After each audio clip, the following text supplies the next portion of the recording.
Astaghfirullah. Bismillahirrahmanirrahim.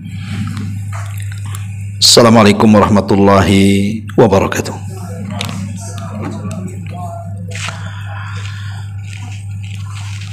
Alhamdulillah wassalatu wassalamu ala Rasulillah wa ala alihi wa sahbihi wa mawalah wa la hawla wa la quwata illa billahi wa ba'du. Alhamdulillah, segala puja dan puji hanya milik Allah subhanahu wa ta'ala. Salawat dan juga salam kita hadiahkan kepada Rasul kita Nabi besar Muhammad sallallahu alaihi wa ala alihi wasallam. Pembahasan di siang atau pagi menjelang siang ini, kita akan membahas tentang 3 doa yang Nabi sallallahu alaihi wasallam bersumpah dengan 3 doa ini,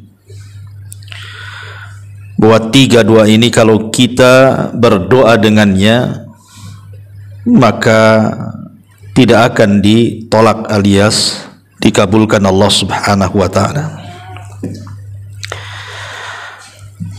Apa saja 3 doa yang Nabi sallallahu alaihi wasallam bersumpah di sini bahwa doa-doa ini pasti mustajab? Ma'asyiral muslimin wal muslimat rahimani wa rahimakumullah. Secara umum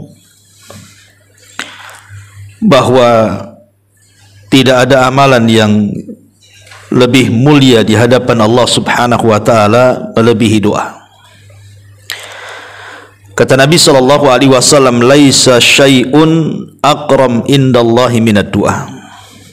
Tidak ada sesuatu yang lebih mulia di hadapan Allah subhanahu wa ta'ala melebihi sebuah doa. Karena doa itu gambaran daripada tauhid seseorang.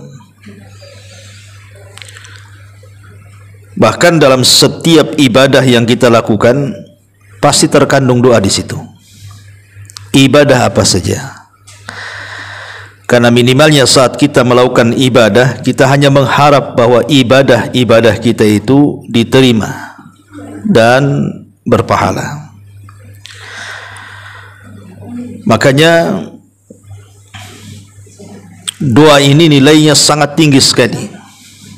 Tapi sayang banyak yang tidak tahu nilai sebuah doa. Padahal para nabi dan rasul mereka sangat mengagungkan doa. Seolah-olah tidak ada yang tahu nilai sebuah doa kecuali mereka para nabi dan rasul dan orang-orang yang mengikuti mereka dengan baik. Kita lihat saja beberapa kisah yang dicantumkan dalam Al-Quranul Karim. Bagaimana para nabi itu saat mereka ditimpa kesulitan, maka mereka akan tadarru, merendahkan diri kepada Allah dan berdoa agar kesulitannya dihilangkan. Bagaimana Nuh alaihi salatu wassalam yang ketika kapalnya diombang-ambingkan ombak itu,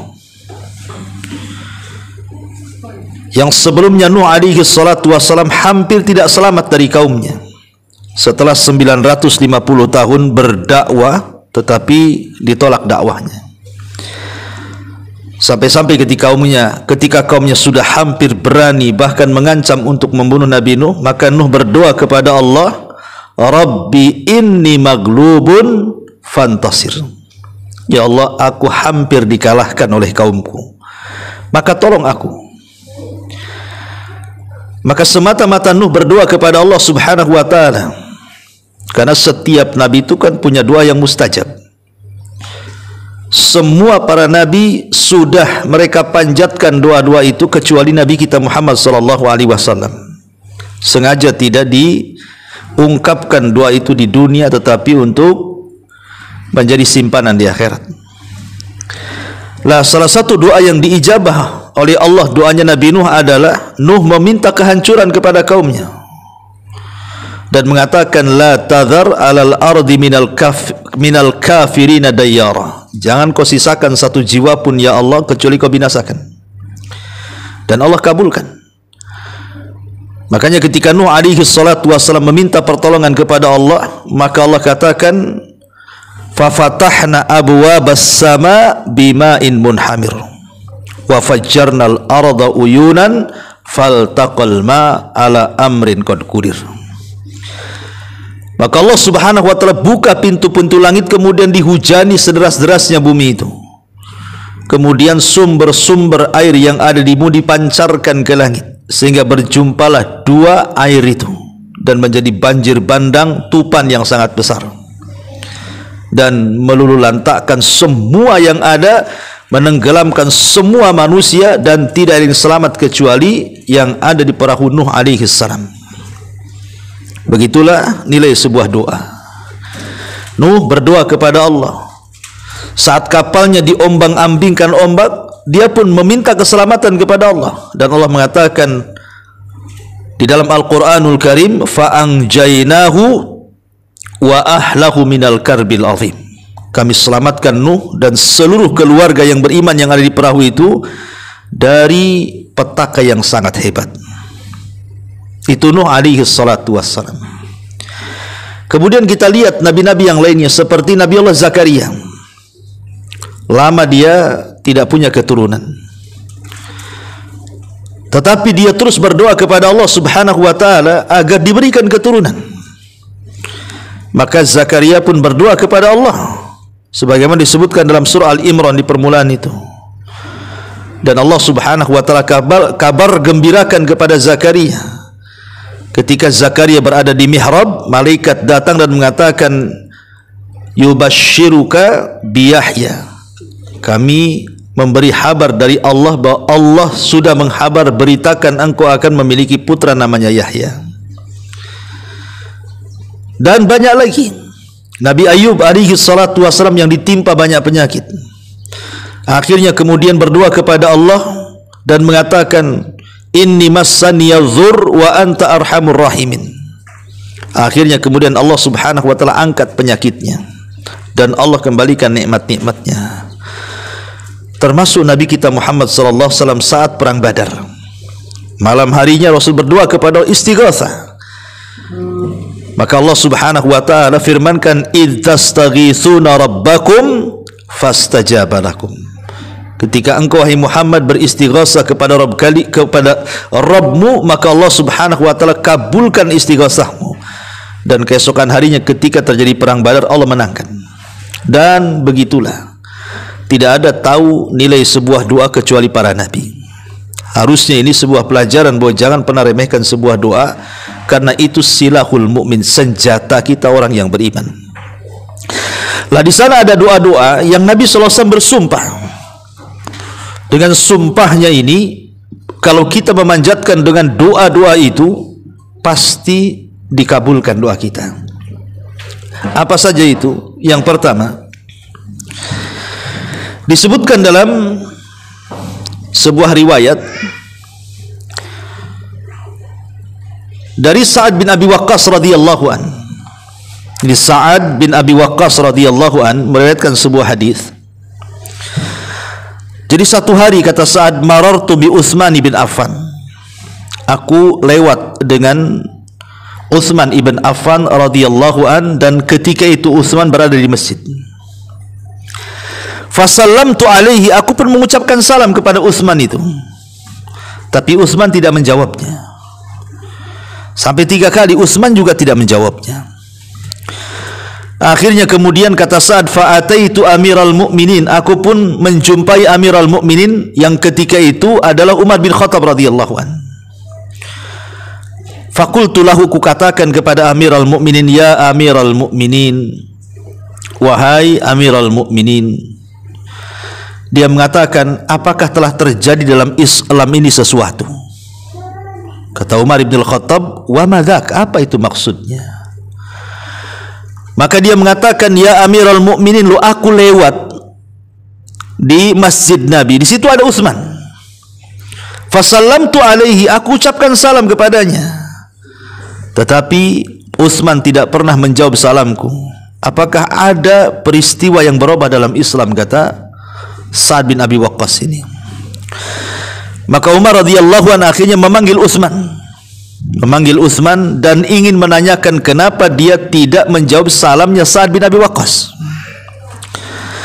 Akhirnya kemudian kata Umar bin Khattab radhiyallahu an, "Ma mana'aka alla takuna radatta ala akhika salam ya Utsman." Kata Umar, "Ya Utsman, apa yang mencegah kamu untuk menjawab salam dari saudaramu Sa'ad ini? Apa yang mencegahmu? Kenapa kau diam saja? Ada orang mengucapkan salam, harusnya dijawablah." Gitu. Maka Utsman ibn Affan radhiyallahu an mengatakan, "Aku tidak mendengar salamnya. Aku tidak dengar. Macam mana mau jawab? Aku tidak dengar." Ya. Tapi Sa'ad bin Abi Waqqas mengatakan, "Bahkan aku mengucapkan salam." Kata Utsman, "Aku tidak dengar." Akhirnya kemudian Umar bin Khattab radhiyallahu anhu berupaya menengahi dua sahabat yang hampir berselisih ini gara-gara mengucapkan salam dan tidak mengucapkan salam. Maka akhirnya kemudian Utsman pun mengatakan, "Ya Amirul Mukminin, boleh jadi ketika itu memang aku sedang ada masalah. Aku sedang ditimpa masalah. Mungkin menghayal, melamun gitu ya. Kayak kita kadang-kadang kalau menghayal itu ada orang ngomong di depan kita aja nggak tahu. Padahal dia sedang ngomong sama kita tuh.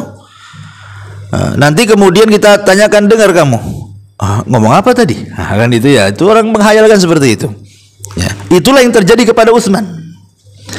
Akhirnya kemudian Utsman mengatakan, "Aku sedang ada masalah," sehingga tidak fokus. Kemudian ditanyakan, "Apa masalahmu?" Dia mengatakan, "Aku teringat doa yang Nabi SAW bersumpah dengan doa itu. Aku teringat doa yang Nabi SAW bersumpah dengan doa itu. Siapa yang membacanya maka akan dihilangkan setiap kesulitannya, setiap kesusahannya, setiap gundah gulananya akan dihilangkan Allah." Masalahnya ketika Rasul hendak mengajarkan doa itu, datang pula Arabi, Arab Badui, mengganggu Nabi dengan pertanyaan. Akhirnya dia lupa menyebutkan lafadznya dan Rasul pun langsung pulang. Kata Sa'ad bin Abi Waqqas, "Ya Utsman, bukankah aku ada di situ? Aku kejar Nabi SAW dan aku pun penasaran apa lafadznya. Akhirnya kemudian aku ikuti Rasul di belakangnya sampai ketika Rasul masuk ke rumahnya, aku ketuk tuh pintunya dan aku katakan, 'Ya Rasulullah, doa apa yang Anda maksud sampai Anda bersumpah dengan doa itu bahwa siapapun yang berdoa dengan doa itu pasti akan dihilangkan dari kesulitannya?' Maka Nabi SAW kemudian mengatakan, 'Na'am ya Sa'ad, da'watu Dhinnun idh huwa fi batnil hud. La ilaha illa anta subhanaka inni kuntu minadh dhalimin. Fa innahu lam yad'u biha muslimun rabbahu fi syai'in qad illa istajaba lahu.'" Kata Nabi SAW kepada Sa'ad, dakwahnya atau doanya Dhinnun, pemilik ikan. Siapa maksudnya? Nabi Yunus. Maksudnya doanya Nabi Yunus ketika berada dalam perut ikan. La ilaha illa anta subhanaka inni kuntu minadh dhalimin. Kata Rasul, tidaklah seseorang berdoa, tidaklah seorang muslim berdoa dengan doanya Dhinnun, Yunus alaihi salatu wassalam, untuk meminta sesuatu kecuali pasti diijabah Allah Subhanahu wa taala.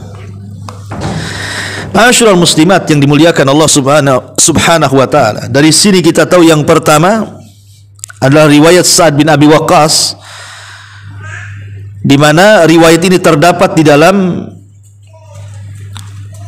Musnad Imam Ahmad.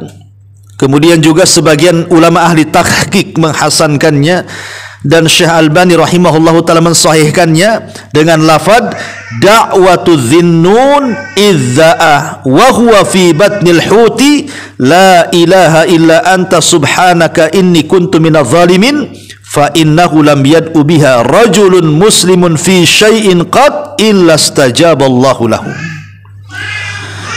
Doanya Dhinnun, Nabi Yunus, ketika dia berdoa dan dia di dalam perut ikan, dengan lafaz la ilaha illa anta, tidak ada sesembahan yang berhak disembah kecuali engkau, subhanaka maha suci engkau, inni kuntu minadh dhalimin, sesungguhnya aku benar-benar tergolong orang-orang yang melakukan aniaya atau zalim.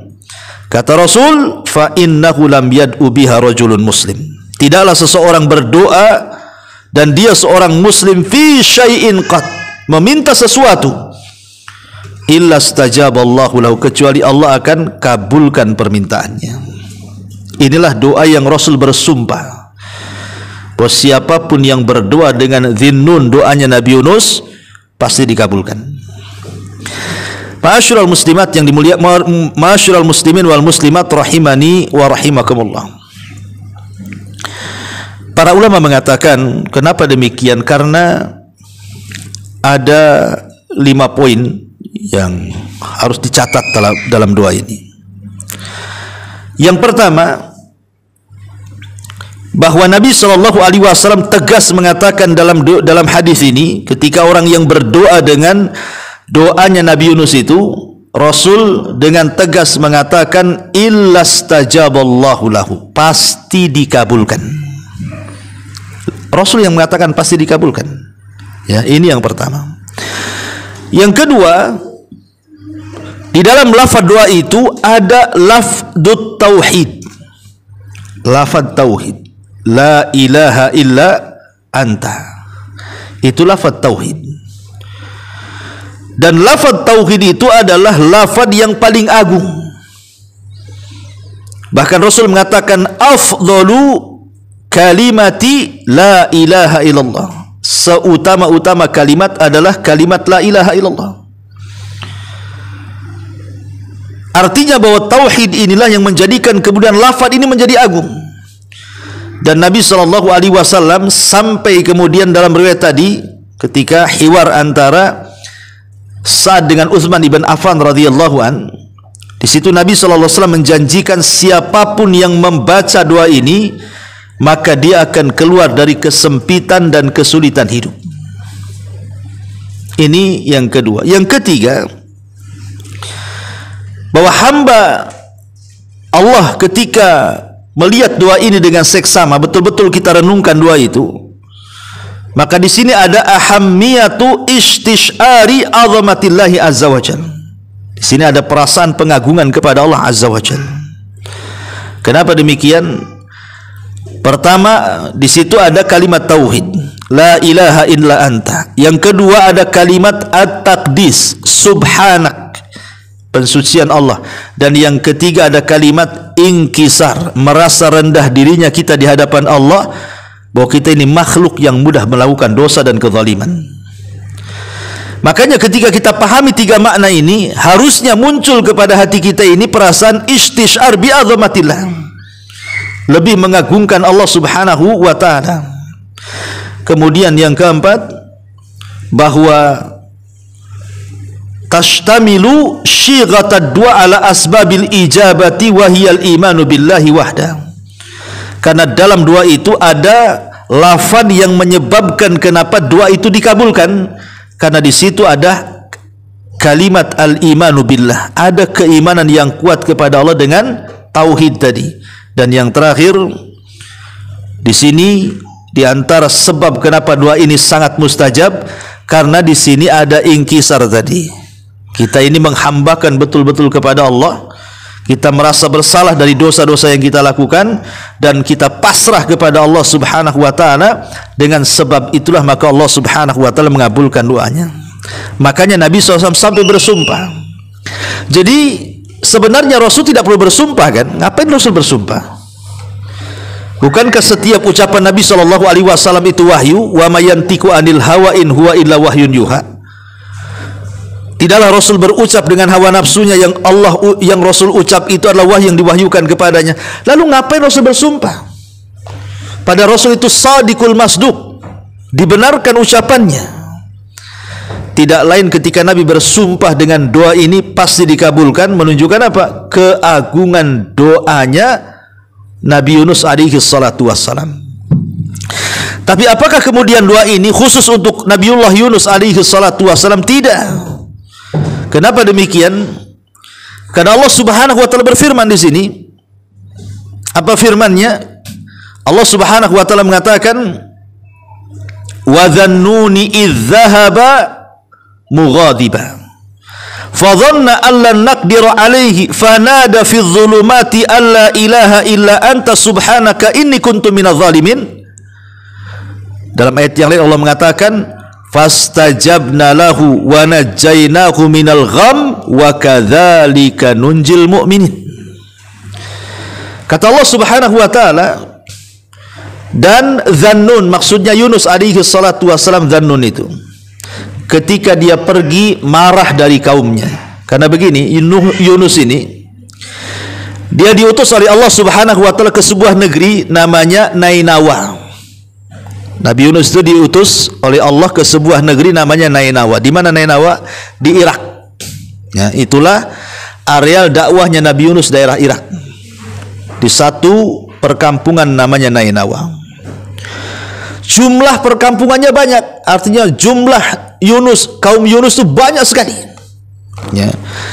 Dan Nabi Yunus alaihi salatu wassalam sama dengan para nabi setelah dan sebelumnya, berusaha mendakwahkan tauhid kepada kaumnya. Tetapi begitulah terkadang penerimaan dakwah para nabi tidak semua diterima. Rupanya satu kaum itu tidak ada yang beriman kepada Nabi Yunus. Ini ujian. Akhirnya Nabi Yunus alaihi salatu wassalam saking marahnya mengancam kepada kaum Nainawa, kalau kalian tidak beriman dalam 3 hari akan turun azab kepada kalian. Ditunggu sehari tak nampak azab, ditunggu 2 hari tak nampak azab. Akhirnya ketika mau masuk hari ketiga, Yunus pun pergi. Rupanya di hari ketiga, di saat Nabi Yunus pergi meninggalkan kaumnya melihat tanda-tanda azab itu. Akhirnya ketakutan, beriman semuanya, tapi Nabi Yunus tidak tahu karena sudah pergi masalahnya. Ya. Makanya Nabi Yunus akhirnya mencari daerah baru. Naiklah dia kepada sebuah perahu. Tiba-tiba Allah takdirkan perahu ini berhenti di tengah lautan. Akhirnya nampak ada ikan besar yang mengitari perahunya itu. Semua manusia ketakutan. Semua manusia ketakutan. Dan mereka harus mengorbankan 1 orang supaya dikasih makan ikan, supaya ikannya menjauh dan tidak mencelakakan semuanya. Akhirnya terjadilah undian di sini, dikoclok bahasa kitanya ya. Kira-kira siapa yang berhak untuk dilemparkan ke dalam lautan untuk menjadi mangsa ikan itu, supaya ikan ini menjauh. Ya. Akhirnya kemudian setelah dikocok gitu ya, kayak Ibu Arisan tuh, keluar pula Nabi Yunus itu namanya. Orang-orang mengatakan janganlah, zahirnya dia orang soleh, bagus yang lain saja yang keluar namanya, bagus preman aja dikorbankan. Tetapi dikocok lagi, Yunus lagi yang keluar, Yunus lagi yang keluar. Nabi Yunus baru sadar, mungkin ini kesalahan dia, meninggalkan kaumnya padahal belum diizinkan Allah Azza wa Jalla. Akhirnya dia pun melemparkan diri dari kapal itu, langsung ditelan ikan.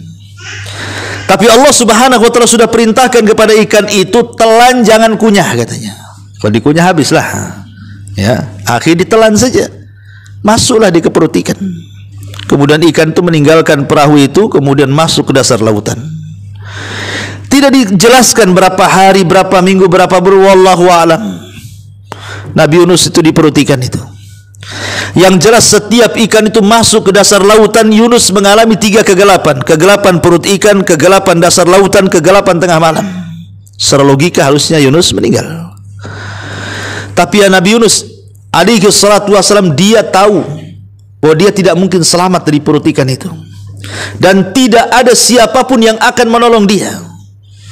Sehingga dia betul-betul yakin dengan Allah Subhanahu wa taala bahwa dalam kondisi seperti itu tidak ada yang bisa menolong kecuali Allah. Tidak ada yang bisa menyelamatkan kecuali Allah. Akhirnya Nabi Yunus alaihi salatu wassalam terus memanjatkan kepada Allah sebuah doa dan juga zikir yang terus diulang-ulang dalam perut ikan itu. Apa itu? La ilaha illa anta subhanaka inni kuntu minadh dhalimin. Maka ketika Nabi Yunus terus berdoa dengan doa ini, apa yang terjadi? Fastajabna lahu, maka kami kabulkan doanya. Wa najjainahu, kami selamatkan dia, minal gham, dari gham, dari kesulitan hidup dalam perut ikan tuh. Wa kadzalika nunjil mu'minin, begitu juga kami selamatkan bagi orang-orang yang beriman. Kalimat begitu juga kami selamatkan orang-orang yang beriman menunjukkan bahwa doa itu bukan khusus bagi Nabi Yunus saja, tapi doa itu umum bagi setiap orang yang beriman. Boleh kita baca. Dan khasiatnya sama dengan doa yang dibaca Nabi Yunus dalam perut ikan. Allah keluarkan Yunus, kata Allah, falaula minal musabbihin la labisa fi batnil huti ila yaumi yub'atsun. Kalaulah Yunus bukan orang yang ahli tasbih, tentu Yunus akan berada di perut ikan itu sampai kiamat dibangkitkan. Akhirnya Allah keluarkan Nabi Allah Yunus dari perut ikan dan Allah selamatkan. Kata Nabi SAW dalam hadis ini, siapapun yang berdoa dengan doanya Dhinnun Yunus alaihi salam, la ilaha illa anta subhanaka inni kuntu minadh dhalimin, lam yad'u rajulun muslimun fi syai'in qad illa stajaballahu lahu. Tidaklah seorang muslim berdoa dengan doa itu kecuali pasti dikabulkan. Makanya saya sarankan, kalau kita hendak berdoa kepada Allah Subhanahu wa taala, sisipkan doanya Nabi Yunus, gitu maksudnya. Kita mau minta apa nih? Ya, ibu-ibu yang jomblo pengen kawin, atau yang janda pengen nikah lagi, atau yang ya udah nikah nggak bisa lah, ya, jadi bapak-bapak. Ya, kemudian juga yang sulit ekonomi, yang banyak penyakit ingin disembuhkan, yang pokoknya banyak masalah lah. Hidup ini kan pasti banyak masalah, tidak mungkin gak ada masalah. Setiap orang itu pasti punya masalah, entah masalah kesehatan, entah masalah ekonomi, entah masalah keluarga, entah masalah itu banyak, dengan anak, dengan orang tua, dengan suami, dengan pasangan, dengan tetangga, dengan rekan kerja, dan begitu seterusnya. Semua orang punya masalah. Artinya kalau kita minta kepada Allah untuk masalah kita dihilangkan, selipkan doanya Nabi Yunus ini. La ilaha illa anta subhanaka inni kuntu minadh dhalimin. Minta apa di situ? Langsung kita minta kepada Allah. Setelah kita membaca doanya Nabi Yunus alaihi salatu wassalam. La ilaha illa anta subhanaka inni kuntu minadh dhalimin. Ya Allah, kabulkanlah saya perlu ini, perlu itu, perlu ini, dan begitu seterusnya. Ya, karena tadi Utsman ibn Affan radhiyallahu sampai mengatakan bahwa doa Dhinnun ini sampai Rasul bersumpah, siapapun yang mengucapkannya pasti mustajab. Ya, ini yang pertama. Ya, doanya Nabi Yunus alaihi salatu wassalam, la ilaha illa anta subhanaka inni kuntu minadh dhalimin. Yang kedua, doa yang mustajab yang Rasul bersumpah dengan doa itu. Doa ini dari sahabat Anas ibn Malik radhiyallahu an, dan dikeluarkan oleh ashabus sunan. Ya, Abi Dawud, Tirmidzi, Ibnu Majah, itu disebut ashabus sunan. Dari Anas ibn Malik radhiyallahu an, dan doa ini juga disahihkan oleh Syekh Nasiruddin Al-Albani rahimahullahu taala. Jadi Anas ibn Malik radhiyallahu an, Anas bin Malik ini pembantu Nabi. 10 tahun dia membantu Nabi sampai Rasul meninggal. Maka disebut khadimur Rasul, pembantu Nabi. Kata Anas bin Malik radhiyallahu an, kuntu ma'a Rasulillah sallallahu alaihi wasallam jalisan. Satu hari aku pernah duduk bersama Nabi. Wa rajulun qa'imun yusalli. Di sebelah kami ada seseorang yang tegak mendirikan salat. Jadi Anas dengan Rasul sedang duduk, rupanya tidak jauh dari situ ada orang salat. Falamma raka'a wa sajada wa tashahhad da'a ilallah. Ketika laki-laki ini sudah ruku, sudah sujud, dan sekarang posisi dia di tasyahud akhir, tiba-tiba dia berdoa setelah tasyahud itu. Apa doanya? Allahumma inni as'aluka bi anna lakal hamdu la ilaha illa anta al-mannanu badi'us samawati wal ardh ya dzal jalali wal ikram. Allahumma inni as'aluka bi anna lakal hamdu la ilaha illa anta al-mannanu badi'us samawati wal ardh ya dzal jalali wal ikram. Begitu lafadznya. Ya hayyu ya qayyum inni as'aluka. Ya Allah, hamba memohon kepadamu dengan segala pujian untukmu. Tidak ada Tuhan yang berhak disembah selainmu. Engkau esa, tidak memiliki sekutu. Engkau pemberi anugerah, engkau pencipta langit dan bumi. Wahai zat yang maha terpuji dan maha mulia, wahai zat yang maha hidup dan terus mengurus makhluknya. Ya Allah, aku meminta sesuatu kepadamu. Apa kata Nabi SAW ketika dia mendengar orang ini mengatakan seperti itu? Kata Nabi SAW, walladzi nafsi biyadi. Di sini sumpahnya, walladzi nafsi biyadi, demi zat yang jiwaku berada di tangannya. Ini arti kalimat sumpah. Demi zat yang jiwaku berada di tangannya. Rasul bersumpah nih, ya. Laqad da'allaha bismihil a'zam, laqad da'allah bismihil azim, alladzi idza du'iya bihi ajab wa idza su'ila bihi a'ta. Sungguh orang itu telah berdoa dengan nama Allah yang agung, yang apabila dia berdoa dengan lafaz itu pasti dikabulkan, yang apabila dia meminta dengan doa itu pasti akan diberikan permintaannya. Ya, Rasul menjanjikan dua perkara di sini. Siapa yang berdoa maka dikabulkan, siapa yang meminta maka akan diberi. Apa doanya? Allahumma inni as'aluka bi anna lakal hamdu la ilaha illa anta al-mannanu badi'us samawati wal ar ya dzal jalali wal ikram ya hayyu ya qayyum. Hafal Bu? Hah? Nggak hafal? Oke, sekarang kita rame-rame, ya. Allahumma inni as'aluka bi anna lakal hamdu la ilaha illa anta al-mannanu badi'us samawati wal ar ya dzal jalali wal ikram ya hayyu ya qayyum. Kan pendek itu, nggak cepat-cepat lah, memang loadingnya kurang kurang loading aja sebenarnya kan. Ini sebenarnya pendek ya. Allahumma inni as'aluka bi anna lakal hamdu la ilaha illa anta al-mannanu badi'us samawati wal ar ya dzal jalali wal ikram ya hayyu ya qayyum, titik. Habis itu kita minta, terserah minta apa, yang penting doa ini dulu dibaca. Rasul mengatakan demi zat yang jiwaku di tangannya. Ini bersumpah. Siapa yang berdoa dengan doa ini kemudian kita meminta apa saja, pasti dikabulkan doanya, pasti diberikan permintaannya. Ini sumpah Nabi. Pertanyaannya apa? Kenapa sampai mustajab doa ini? Karena dalam doa ini terkandung Ismul A'zam, nama Allah yang agung. Nama Allah yang agung.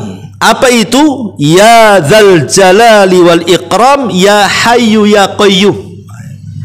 Sebenarnya mengatakan itulah Ismul A'zam. Dahulu di zaman Nabi Musa alaihi salatu wassalam, ketika Nabi Musa alaihi salatu wassalam itu membawa Bani Israel dari Mesir menuju Palestina, tanah perjanjian. Kemudian Allah azab Fir'aun itu dan Allah tenggelamkan sehingga mereka diselamatkan dari Fir'aun dan bala tentaranya. Dalam perjalanannya Nabi Musa dan Bani Israel ini melewati satu bukit yang panjang. Bukit itu namanya Bukit Husban. Bukit itu memanjang sekali, Bukit Husban. Lah setelah Bukit Husban itu ada sebuah kaum dari kaum-kaum Kan'aniun, penduduk asli situ. Mereka ketakutan kalau Nabi Musa dan Bani Israel itu hendak menjajah mereka. Akhirnya kemudian mereka mencari-cari orang yang mustajab doa supaya berdoa akan kehancuran Musa dan Bani Israel. Lah kebetulan di situ itu ada seorang ahli ibadah namanya Bal'am ibn Ba'ura. Bal'am ibn Ba'ura. Bal'am ini salah satu ulama dari ulama-ulama Bani Israel. Bal'am ini, dia kalau berdoa mustajab doanya. Kalau berdoa doa apa saja mustajab doanya. Kenapa rahasianya Bal'am bin Ba'ura itu kalau dia berdoa mustajab doanya? Karena dia memiliki Ismul A'zam, menguasai Ismul A'zam. Karena dia ahli Taurat juga, ya. Dia tahu nama-nama Allah Subhanahu wa taala yang agung itu. Makanya dia kalau berdoa dengan nama Allah yang agung pasti dikabulkan. Tapi masalahnya ketika para pembesar Kan'an ini datang kepada Bal'am, ya Bal'am, bukankah engkau mustajab doa? Doakanlah kehancuran kepada Musa dan kaumnya, katanya. Jangan-jangan dia datang hendak menjajah kami. Kata Bal'am, celaka engkau, yang aku doakan ini bukan orang biasa, dia ulul azmi, dia rasul, dia nabi. Ya, enggak mau, katanya. Tapi hari-hari kemudian para pembesar ini datang dengan harta, dijanjikan kedudukan, jabatan, macam-macam, leleh pula di akhirnya. Mau pula dia mendoakan Nabi Musa dan kaumnya. Akhirnya mulailah dia berdoa. Masalahnya salah tempat. Yang dia doakan itu Nabi. Masa Nabi didoakan kecelakaan, mana dikabulkan Allah. Akhirnya kemudian setiap Bal'am ini berdoa kepleset-pleset tuh doanya. Yang harusnya dia berdoa, ya Allah hancurkan Musa dan kaumnya, kepleset, ya Allah hancurkan kaum Kan'an dan orang-orang yang congkak dan sombong itu. Marahlah orang-orang Kan'an itu, ya Bal'am, kami kasih harta, kasih ini, kasih itu, kau suruh berdoa kehancuran Musa, kenapa kau balik pula kehancuran itu doa kepada kami, katanya. Kata Bal'am, tak tahu kok kepleset-pleset gini lidahku, katanya. Ya. Akhirnya kemudian kata Bal'am, khasirat dunya wal akhiru, aduh kalau gini aku rugi dunia akhirat nih, katanya. Kenapa? Sudah tidak mustajab doanya. Yang kurang ajar dia mendoakan kehancuran Musa, karena sudah mandi, sudah basah kuyup sekali lah. Dia mengatakan, ya sudah gini saja, kita cari cara lain. Jangan doa-doa, sudah enggak mujarab lagi. Dengan cara apa? Utus wanita kalian, gadis, anak-anak gadis kalian, kasih cantik dia, kasih rapih dia, kasih molek dia supaya terfitnah tuh Bani Israel. Cukup satu orang Bani Israel, kalau sampai ada yang berzina itu cukup, katanya. Diutuslah itu akhirnya. Lah Musa ini kan musafir dengan Bani Israel ke tanah perjanjian. Akhirnya kemudian gadis-gadis Kan'an ini, mereka berjalan ke Bukit Husban, entah membawa dagangan, makanan atau apa, menawar-nawarkan. Ada pula yang jatuh cinta satu di situ. Akhirnya terjadi zina. Ketika terjadi perzinahan itu, turunlah taun kepada mereka, dan tidak dicabut penyakit itu sampai diketemukan siapa pezinanya, kemudian dibunuh, baru dihilangkan penyakitnya. Tapi maksud saya itu, bagaimana Bal'am ini doanya mustajab? Kenapa? Karena dia menguasai Ismul A'zam. Ya tentu Ismul A'zam di zaman dulu, dalam kitab-kitab dulu Taurat, Injil dan Zabur akan berbeda dengan Ismul A'zam yang ada dalam Asmaul Husna yang kita senantiasa hafal. Lah Asmaul Husna itu kan 99, walaupun itu bukan batasan. Tapi dalam Asmaul Husna itu ada nama-nama Allah yang disebut dengan Ismul A'zam, yang kalau kita berdoa bertepatan dengan Ismul A'zam itu, maka akan mustajab. Lah sebagian para ulama ada yang mengatakan Ismul A'zam itu adalah Ya Dzal Jalali wal Ikram. Ada juga yang mengatakan Ya Hayyu Ya Qayyum. Ada yang mengatakan Allah, ya. Dan ini tiga-tiganya terkandung di sini. Kalau seandainya ada yang mengatakan Allah, Allah ada di situ. Kalau ada yang mengatakan Ya Dzal Jalali wal Ikram, di situ juga ada kalimat Ya Dzal Jalali wal Ikram. Kalau yang mengatakan Ya Hayyu Ya Qayyum, di situ juga ada kalimat Ya Hayyu Ya Qayyum. Berarti pasti di antara tiga nama ini ada Asma'ullahil A'zam. Makanya kenapa Rasul sampai bersumpah di sini, demi zat yang jiwaku di tangannya, siapapun yang berdoa di sini, kalau dia berdoa diijabah, kalau dia minta pasti dikasih. Makanya kata Nabi SAW, alidzu biyadzal jalali wal ikram. Perbanyak oleh kalian mengucap kalimat Ya Dzal Jalali wal Ikram. Contohnya begini, ya Allah, aku mau usaha, tolonglah mudahkan usaha saya, Ya Dzal Jalali wal Ikram. Nah, begitu ya. Ya Allah, saya ini mau safar, mudah-mudahan selamat sampai tujuan, Ya Dzal Jalali wal Ikram. Ya. Ya Allah, saya ini baru buka usaha, janganlah gulung tikar, kalau bisa bentang-bentang lah tikar tuh, Ya Dzal Jalali wal Ikram. Nah, begitu maksud. Perbanyak setiap doa itu diakhiri dengan kalimat Ya Dzal Jalali wal Ikram, gitu maksudnya. Karena ada sebagian ulama mengatakan Ya Dzal Jalali wal Ikram itu adalah Ismul A'zam. Tapi ada juga yang mengatakan bukan itu, tapi Ya Hayyu Ya Qayyum. Ismul A'zam itu Ya Hayyu Ya Qayyum. Ya, dan begitu seterusnya. Tapi di sini maknanya, maksudnya ketika kita berdoa dikabulkan, ketika kita meminta diberi itu kapan? Saat kita berdoa dan menyelipkan doa ini, Allahumma inni as'aluka bi anna lakal hamdu la ilaha illa anta al-mannanu badi'us samawati wal ar Ya Dzal Jalali wal Ikram Ya Hayyu Ya Qayyum. Setelah itu silahkan minta apa saja yang kita minta kepada Allah. Maka kata Rasul, kalau dia berdoa dikabulkan, kalau dia minta pasti akan diberikan permintaannya. Ini yang kedua. Yang ketiga, ya, di antara doa yang Rasul bersumpah juga pasti akan dikabulkan. Hadis yang terdapat dalam Sunan Tirmidzi dan juga disahihkan oleh Syekh Nasiruddin Al-Albani. Hadis ini dari sahabat Buraidah ibn Husayb Al-Aslami radhiyallahu an. Jadi dia menceritakan sami'an Nabi sallallahu alaihi wasallam rajulan yad'u. Satu hari Rasul pernah mendengar ada seorang sahabat berdoa. Satu hari Rasul mendengar ada seorang sahabat berdoa. Dalam doanya sahabat ini mengatakan, Allahumma inni as'aluka bi anni ashhadu annaka antallah la ilaha illa antal ahadus samad lam yalid wa lam yu'alladzi lam yalid wa lam yulad wa lam yakul lahu kufuwan ahad. Ini agak mudah karena ada surat Al-Ikhlasnya, Bu ya. Ya. Kan kita ibu hafal Al-Ikhlas, masa tak hafal kan itu. Allahumma inni Oke, kita baca sama-sama ya. Allahumma inni as'aluka bi anni ashhadu annaka anta Allahu la ilaha illa anta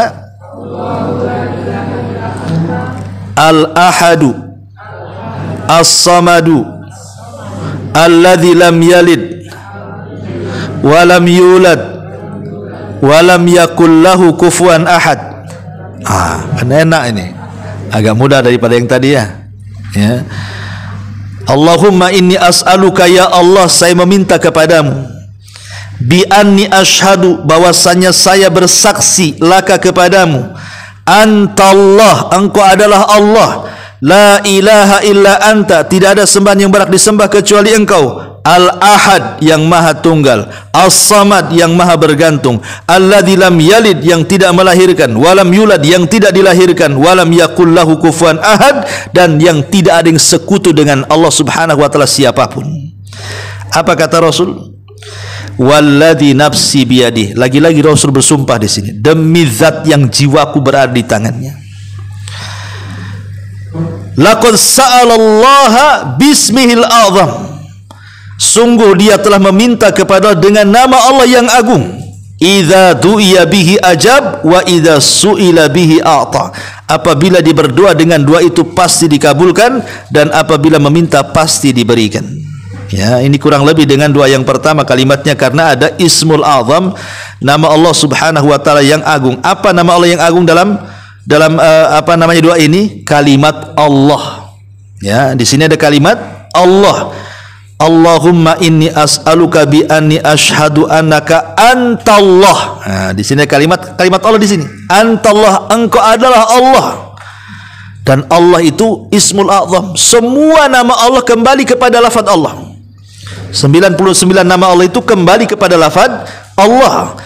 Makanya karena ada kalimat Allah, maka Rasul mengatakan, maka sungguh orang yang berdoa itu telah menyebut Ismul A'zam, demi zat yang jiwaku berada di tangannya, kalau dia berdoa dikabulkan, kalau dia minta pasti akan diberikan.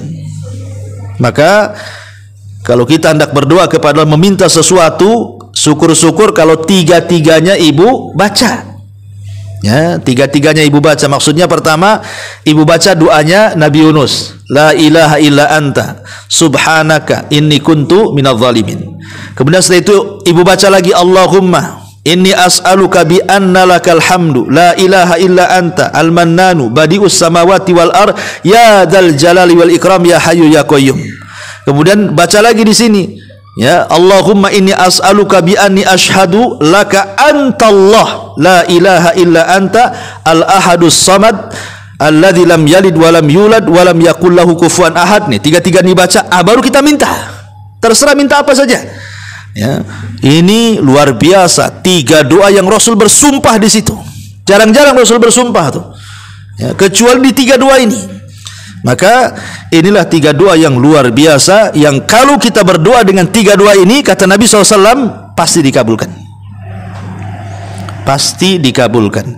Tetapi yang jadi catatan adalah ketika kita berdoa kepada Allah Subhanahu wa taala, pertama harus ada pengagungan kepada Allah, kerendah dirian kita di hadapan Allah, bahwa Allah lah satu-satunya tempat bergantung kita. Jangan kita berdoa kepada Allah tapi hati kita kepada selain Allah. Itu tidak akan dikabulkan walaupun baca 3 doa ini. Ya, tetap hatinya digantungkan kepada Allah. Jangan digantungkan kepada makhluk. Ini yang pertama. Yang kedua, harus yakin. Wa antum muqinuna bil ijabah. Harus yakin. Jangan main coba-coba. Saya baru dengar nih kajian Ustaz Abu Meroh. Saya coba-coba nanti malam lah. Jangan coba-coba. Ini bukan untuk coba-coba. Ya, harus ada keyakinan. Kita meminta kepada zat yang yakin adanya Allah. Jangan kemudian kita beribadah dengan keraguan. Allah itu yakin adanya, maka meminta dengan keyakinan. Yakin kalau kita berdoa dengan doa ini pasti dikabulkan. Mantap, ya kan? Yakin, jangan pakai coba-coba. Cobalah. Kalau mujarab lanjut, kalau mujarab ini nggak beres Abu Meroh ini, ya. Bukan seperti itu. Karena Allah tidak akan mengabulkan doa min qalbin lahin, dari hati yang lalai yang tidak ada keyakinan. Harus yakin, ya, dengan doa ini. Kemudian yang ketiga juga secara umum.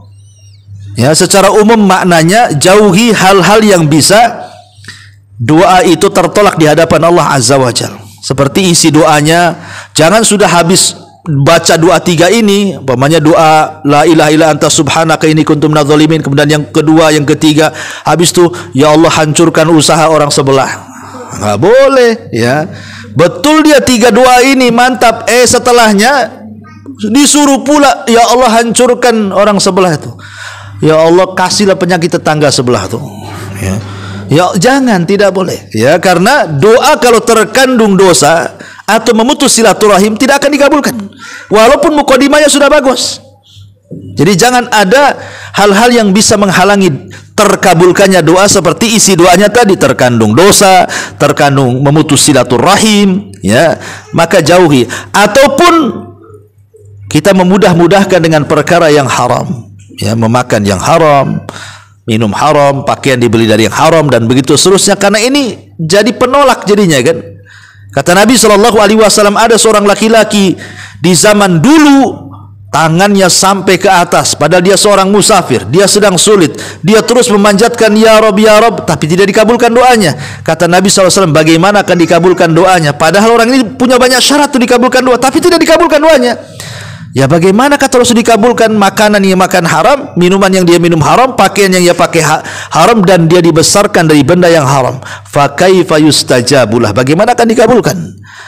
Ya, jadi tetap juga harus mengacu kepada etika-etika doa secara umum. Lebih bagus lagi kalau doanya itu satu di tempat yang mustajab, kedua di waktu-waktu yang mustajab. Lebih mantap lagi di sepertiga malam akhir, antara adzan dan qomat, ketika turun hujan, ketika musafir dan begitu seterusnya, ya. Jadi itu lebih mantap lagi. Atau mungkin kita gunakan untuk doa dalam sholat. Setelah tentu ya yang jelas-jelas dulu dibaca. Mungkin kita bisa ambil dalam sujud. Kalau ibu sholat sendiri, ya, dalam sujud setelah kita membaca subhana rabbiyal a'la wa bihamdi, subhana rabbiyal a'la wa bihamdi, subhanallah, baru baca doa ini, kemudian kita meminta, ya.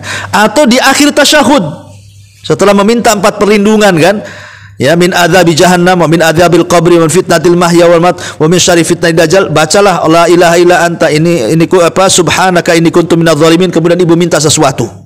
Nah, itu lebih baik lagi di tempat-tempat yang bagus kan, ketika sholat atau di sepertiga malam. Dan begitu, yang jelas bahwa kenapa kemudian doa ini dilebihkan di antara doa-doa yang lainnya, karena Rasul bersumpah masalahnya di situ. Ya, kalau doa lain kan Rasul tidak bersumpah. Rasul yang mengatakan ya memang kalau anda berdoa seperti ini mustajab, tapi yang sampai bersumpah ya ini doa-doa ini aja. Yang Rasul sampai bersumpah kalau kita menyebutkan atau membaca doa ini kemudian meminta sesuatu, maka akan diijabah oleh Allah Subhanahu wa taala. Wallahu alam. Ini yang bisa saya sampaikan karena sudah jam 11.20. Kalau ada pertanyaan satu saja. Kalau enggak apa-apa. Ya, kita langsung balik. Iya, silakan. Masalah puasa saya tanya. Iya. Puasa sunnah misalkan kita puasa Daud Ustaz. Terus kalau misalkan tanggal 13, 14, 15 kan Yaumul Fitr. Iya. Bolehkah kita sambung gitu Ustaz kalau kita udah puasa Daud? Kalau sudah puasa Daud, yang lain lewat, Bu. Karena kalau puasa Daud itu sudah mewakili semua puasa. Karena Rasul mengatakan khairus siyam Daud. Sebaik-baik puasa sunnah adalah puasa Daud. Kalau ibu sudah puasa Daud, yang lain tidak perlu puasa. Ya. Jadi cukup Daud saja sudah mewakili semuanya. Tidak usah diborong, nanti ibu capek sendiri. Wa man yushaddadin illa ghalabah. Siapa yang memaksakan diri memborong semua ibadah, puasa sunnah Daudnya iya, Senin Kemisnya iya, Ayamul Bidnya iya, qada Ramadannya iya, semua nanti capek, Bu. Nanti ibu makin kurus, ya. Jadi kalau sudah puasa Daud cukup, itu saja istiqomah di situ. Ya, harus istiqomah ya, karena khairul awam adwamuha wa in qalla. Sebaik-baik amalan itu adalah yang istiqomah walaupun sederhana. Ya, puasa sunnah Daud saja, terus Daud saja. Tidak usah yang lain ditengok, karena itu sudah mewakili semuanya. Wallahu a'lam. Ustaz mau nanya. Iya. Terkait surah 1000 dinar itu kalau dibaca katanya bisa juga jarak untuk doanya itu apa benar ya Ustaz? Iya, bukan hanya 1000 dinar, yang doa-doa yang lain pun banyak yang disabdakan Nabi SAW bahwa kalau kita berdoa dengan itu ya. Ada dalilnya yang sahih enggak Ustaz? Wallahu a'lam. Ibu pernah dengar dalilnya? Yang 1000 dinar itu? 1000 dinar itu apa itu doanya? Hah? Doanya seperti apa 1000 dinar itu?